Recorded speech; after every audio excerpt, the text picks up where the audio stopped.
খেতে বসে স্বামী মুখ বাঁকিয়ে বলল, শরীরের দিকে কখনো তাকিয়েছো? দিন দিন কেমন মোটা হচ্ছ। আমি হেসে বললাম, কত মানুষ চেয়েও মোটা হতে পারে না, সেদিক থেকে আমি সুখী।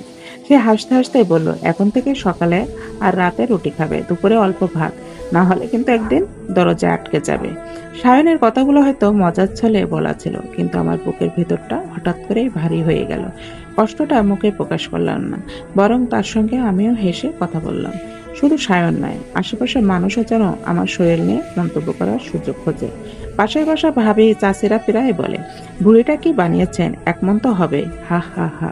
তারাও হাসে, আমিও জোর করে হাসি, কিন্তু সেই হাসির আড়ালে কতটা কষ্ট লুকিয়ে থাকে সেটা কেউ বোঝে না। অনেক চেষ্টা করেছি আগের মতো স্লিম হতে, ডায়েট করেছি, হাঁটাহাঁটি করেছি, ইউটিউব দেখে ব্যায়ামও করেছি, কিন্তু কিছুতেই আগের শরীরটা আর ফিরে পাইনি। প্রথম সন্তান হওয়ার পর থেকে ওজন বাড়তে শুরু করে। 3 বছর পর দ্বিতীয় সন্তানের জন্মের পর যেন শরীরটা আর আমার নিয়ন্ত্রণেই রইল না। মাঝে মাঝে পুরনো ছবিগুলো দেখি, কি সুন্দর চিকন ছিলাম। সবাই বলতো, রিমি তোমাকে নায়িকাদের মতো লাগে। এখন কেউ আর সেসব বলে না, তবু নিজেকে বোঝাই আমার দুটি ফুটফুটে সন্তান আছে, ভালো একটা সংসার আছে। আল্লাহ আমাকে অনেক কিছু দিয়েছেন, শুধু শরীরটা বদলে গেছে, মানুষটা তো বদলায়নি। একদিন ছেলে আমাকে নিয়ে গ্রামের বাড়ি গেলাম। সায়ন আমার সঙ্গে যেতে পারল না, বলল অফিসে নাকি অনেক কাজ। মনের মধ্যে একটু খারাপ লাগলো, কিছু বলিনি। কিন্তু গ্রামের বাড়িতেও শান্তি পেলাম না। এক ফুফাতো বোন বলল, আপা ঢাকার খাবার দাবার মনে হয় খুব ভালো, আপনাকে তো চেনাই যাচ্ছে না। এক খালা হাসতে হাসতে বললেন, আর একটু মোটা হলে কিন্তু হাঁটতেই কষ্ট হবে। সবাই হয়তো মজা করছিল, কিন্তু প্রতিটি কথা আমার মনে সূচের মতো বিঁধছিল। 4 দিন থেকে আবার দুপুরে ঢাকায় ফিরে এলাম। সায়ন তখন অফিসে, আমার কাছে ফ্ল্যাটের চাবি ছিল। দরজা খুলে ভিতরে ঢুকলাম, বাচ্চারা ক্লান্ত হয়ে ঘুমিয়ে পড়লো। আমি রান্নাঘরে পানি গরম করতে যাচ্ছি, এমন সময় কলিং বেল বাজলো। দরজা খুলে দেখি পাশের ফ্ল্যাটের ভাবি, মুখে অদ্ভুত এক গম্ভীর ভাব। তিনি ভিতরে এসে সোফায় বসলেন, বললেন, রিমি তোমার একটা কথা বলি, রাগ করো না আবার। আমি হেসে বললাম, না ভাবি বলেন, রাগ করবো কেন। তিনি কয়েক সেকেন্ড চুপ করে থেকে বললেন, নিজের শরীরের দিকে একটু যত্ন নিও, স্বামীর সামনে একটু আকর্ষণীয় হয়ে থেকো। আমি অবাক হয়ে তার দিকে তাকিয়ে রইলাম। তিনি নিচু গলায় বললেন, আসল কথাটা বলা ঠিক না, তবুও না বললেও আমার মন মানত না। তোমার স্বামীকে অন্ধ বিশ্বাস করো না। আমার বুকের ভিতরটা ধূপ করে উঠলো। মানে? ভাবি দীর্ঘশ্বাস ফেলে বললেন, গত কয়েকদিন ধরে তোমার স্বামীকে আমি এক মহিলার সঙ্গে কয়েকবার দেখেছি, রিক্সায়, আবার একদিন একটা রেস্টুরেন্টের সামনে। মহিলাটা দেখতে খুবই স্মার্ট, দুজনকে দেখে মনে হচ্ছিল অনেক দিনের পরিচয়।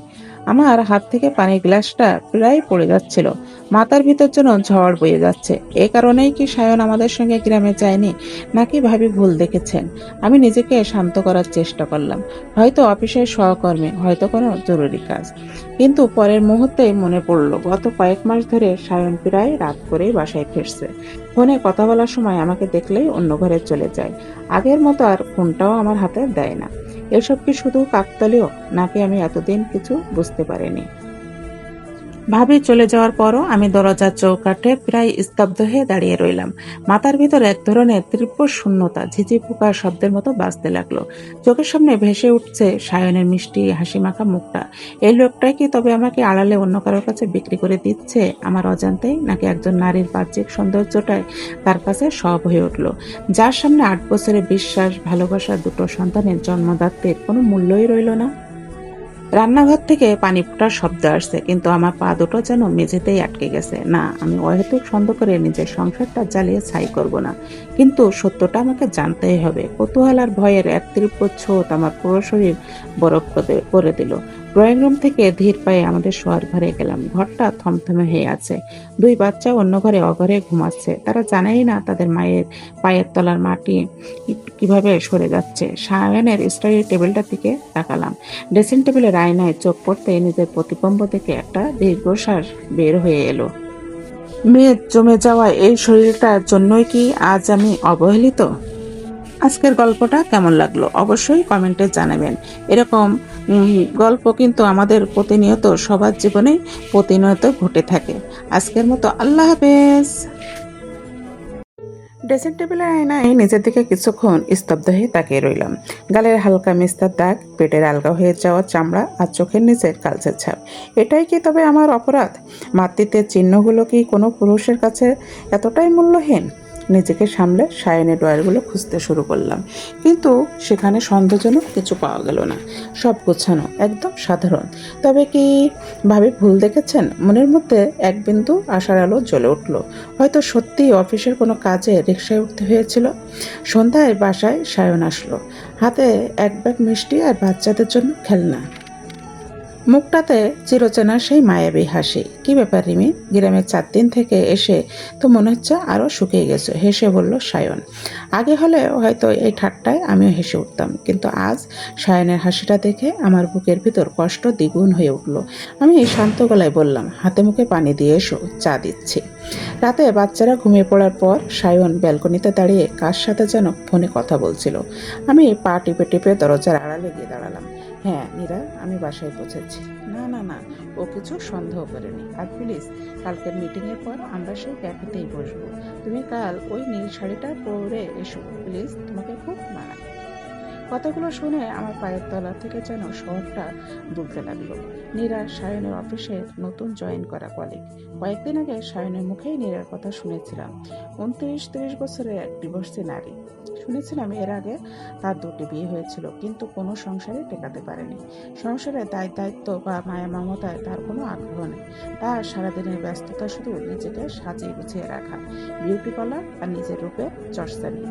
অথচ এই লোকটা যে নিজে 2টো বাচ্চার মায়ের শরীরের একটু চর্বি জমেছে বলে মুখ বাঁকায়, সে কিনা ঘুরে বেড়াচ্ছে এমন এক নারীর পিছনে যে কেবল নিজের রূপ ফেরাতেই ব্যস্ত।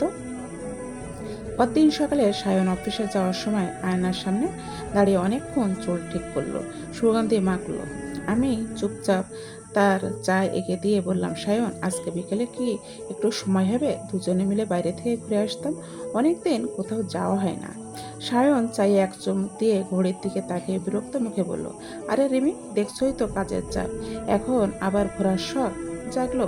আর এই অবস্থায় বাইরে গিয়ে কি করবে? একটু নিজের খেয়াল রাখো, ঘরে থেকে মেদটা কমানোর চেষ্টা করো। কথাটা বলে সে হনহন করে বেরিয়ে গেল। সায়ন হয়তো আমাকে ভালোবাসে, তবে আমার শরীরকে হয়তো ভালোবাসে না। সংসারের সব খরচ সে সময় মতো দেয়, বাচ্চাদের ভালোবাসে, মাঝে মাঝে আমার জন্য উপহার আনে, কিন্তু তার সেই ভালোবাসায় আর আবেগ বা আকর্ষণ নেই। আমার পেটের বেড়ে যাওয়া চর্বি, মুখের ব্রণ আর সারাদিনের সংসারের কাজ শেষে আলোথালু হয়ে থাকা রূপটা তার রুচি তার ধরে না। সে চায় চকচকে সাজানো গোছানো এক পুতুল, ঠিক নীরার মতো। দুপুরের দিকে বাচ্চাদের মেজো খেলার বাসায় রেখে আমি সোজা চলে গেলাম সায়নের অফিসের কাছে। সেই নির্দিষ্ট রেস্টুরেন্টের উল্টো পাশে এক কোনায় দাঁড়িয়ে অপেক্ষা করতে লাগলাম। ঠিক দুপুর 2টায় সায়ন আর নীরা রেস্টুরেন্ট থেকে বের হলো। সায়নের হাত ধরে নীরা খিলখিল করে হাসছে। নীল শাড়িতে নীরাকে সত্যিই বেশ আকর্ষণীয় লাগছে। ঠোঁটে গাঢ় লিপস্টিক, নিখুঁত মেকআপ, আর সায়ন, তার চোখে মুখে ফুটে উঠেছে এক অন্যরকম মোহ। যে সায়ন আমার দিকে আজকাল ভালোভাবে তাকায়ও না, সে নীরার প্রতিটি কথা গিলে খাচ্ছে। চোখের জল গড়িয়ে পড়ল গালে, তবে এবার কষ্টের জল নয়। এর জল ছিল এক চরম সত্যকে মেনে নেওয়ার। আমি আড়ালে দাঁড়িয়ে একটা দীর্ঘশ্বাস ফেললাম। যে নারী 2টো সন্তানের জন্ম দিতে গিয়ে নিজের রূপ যৌবন বিসর্জন দিল, তার স্থান হলো অবহেলায়। আর যে নারী সব দায়িত্ব এড়িয়ে কেবল রূপের পশ্চা সাজিয়ে বসেছে, সে পেল আমার স্বামীর সমস্ত আকর্ষণ। বাসায় ফিরে এলাম ধীর পায়ে, চোখের পানি মুছে আয়নার সামনে দাঁড়ালাম। এবার আর নিজের মেয়ের দেখে কষ্ট পেলাম না। আয়নায় প্রতিবিম্বকে শক্ত গলায় বললাম, অনেক হয়েছে রেমে, পরের জন্য নিজেকে গুটিয়ে রাখা এবার বন্ধ। যে শরীরের জন্য তুমি লজ্জিত হচ্ছ, এই শরীরেই তোমার 2টি সন্তানের জন্ম দিয়েছে। এবার মাতৃত্বের অসময়ের জবাব তোমাকে দিতেই হবে। দরজায় সায়নের চাবি ঘোরানোর শব্দ পাওয়া গেল। আমি সোজা হয়ে দাঁড়ালাম। আজকে রিমি আর আগের সেই অবিলত থাকবে না। আমার গল্পগুলো যদি আপনাদের ভালো লেগে থাকে, তবে অবশ্যই কমেন্টে জানিয়ে যাবেন। আজকের মতো এখানেই বিদায় নিচ্ছি। সবাই ভালো থাকবেন, সুস্থ থাকবেন। আজকের মতো আল্লাহ হাফেজ।